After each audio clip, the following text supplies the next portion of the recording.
Ketika di sudut-sudut kota, anak-anak kita menenggak ciu. Ketika sudut-sudut kota, anak-anak kita makan eksimer. Ketika di sudut-sudut kota, anak-anak kita makan minuman oplosan. Mereka jatuh tersungkur, matanya merah penuh dengan rasa emosi, pulang ngamuk ke orang tuanya. Kita hanya bisa diam. Ketika anak-anak kita menghabiskan waktu main game online sampai jam 4 pagi, tidak masuk sekolah, di rumah ngamuk, mengancam orang tuanya dengan pisau, menusuk kakeknya dengan sangkur, kita hanya bisa diam. Proses kita hanya dua, pidana dan penjarakan dalam penjara anak. Tetapi kita tidak pernah menyadari seluruh lorong-lorong kegelisahan mereka, seluruh hiruk-pikuk jalanan tak membuat mereka nyaman. Sudut-sudut rumah menjadi neraka bagi kehidupan mereka. Lapangan-lapangan bola tergusur menjadi industri perumahan pemukiman dan pertokoan. Mereka kehilangan tempat bermain.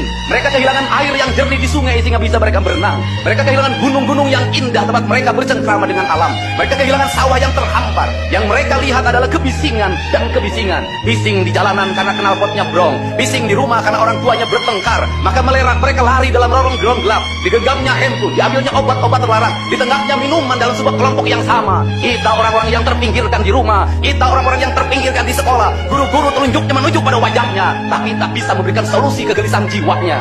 Semua orang hanya memberikan pengamatan, analisis, kajian. Itulah metodologi yang dikembangkan bangsa ini. Tetapi tidak ada yang berani mengambil solusi, mengangkat mereka di sudut jalanan, dimasukkan ke barak, dididik secara militer, diarahkan menjadi anak-anak yang berguna. Kedisiplinan militer adalah harga mati bagi kemajuan bangsa, bukan musuh. Pandangan-pandangan buruk terhadap militer adalah pandangan-pandangan orang yang takut anak-anak Indonesia bangkit, yang takut anak-anak Indonesia mencapai kemajuan. Mereka takut bangsa ini menjadi bangsa kokoh dan tegap. Mereka ingin bangsa Indonesia menjadi bangsa pemabuk yang setiap hari mabuk akan ilmu pengetahuan, yang setiap hari bertengkar di TV, yang setiap hari bertengkar di medsos. Sementara hamparan kekayaan alam diambil sama mereka. Janganlah kita menjadi antek dari bangsa lain, memporak-porandakan diri sendiri dan bangsanya dengan alasan pengetahuan, dengan alasan hak asasi manusia.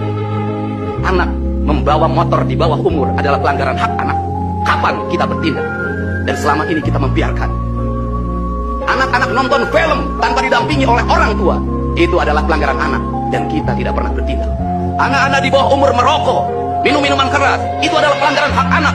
Semuanya kita berdiam. Anak-anak main game online, nonton tayangan-tayangan dewasa lewat media sosial, kita berdiam. Negeri ini akan hancur manakala semua orang berdiam.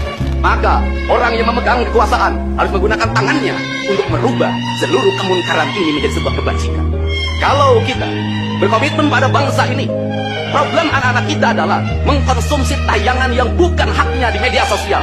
Maka saya meminta peraturan pemerintah yang mengatur tentang itu segera dilaksanakan. Anak-anak di bawah umur tidak boleh mengakses media sosial yang bukan haknya. Seberapa besar pun gagasan yang saya